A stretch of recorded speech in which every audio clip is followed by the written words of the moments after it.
Veselības un darbspēju ekspertīzes ārstu valsts komisijas īstenotā Eiropas sociālā fonda līdzfinansētā projekta darbspēju vērtēšanas sistēmas pilnveidošana ietvaros 20 veselības un darbspēju ekspertīzes ārstu valsts komisijas darbinieki ir pabeiguši mācības Rīgas Stradiņa Universitātes tālāk izglītības programmā Funkcionēšanas un darbspēju novērtēšana.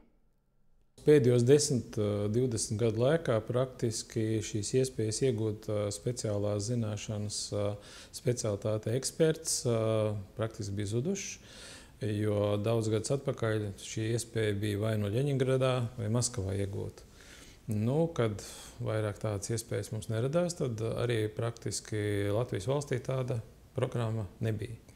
Un pateicoties šim projektam, bija iespēja to programmu izveidot pašiem, savu sastādīt, kas ir diezgan pietuvināta tām mācību programmām, pēc kurām mācās daudzās Eiropas valstīs. Programma tika realizēta Rīgas Stradiņa Universitātē, un tas ir praktiski arī pirmais precedents Baltijas valstīs. Programma tika orientēta uz ārstu, veselības un darbspēju ekspertīzes ārstu valsts komisijas darbinieku kompetences padziļināšanu, rehabilitācijas, funkcionēšanas novērtēšanas un darbspēju ekspertīzes jomā.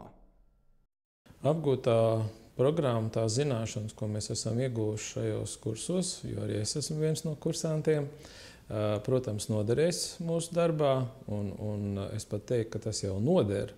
Jo diskusijās jau šodien, kad mēs diskutējam vai par kādu problēmu, vai par kaut kādu attīstību nākotnē, tad mūsu leksikonā ir parādījušies jauni termini, daudz speciālajās lietas, un mēs viennozīmīgi tie, kas piedalās šajās sarunās un kas ir piedalījušies kursos, redzam, ka tās ir tās zināšanas, kas ir iegūtas mācoties gada garumā.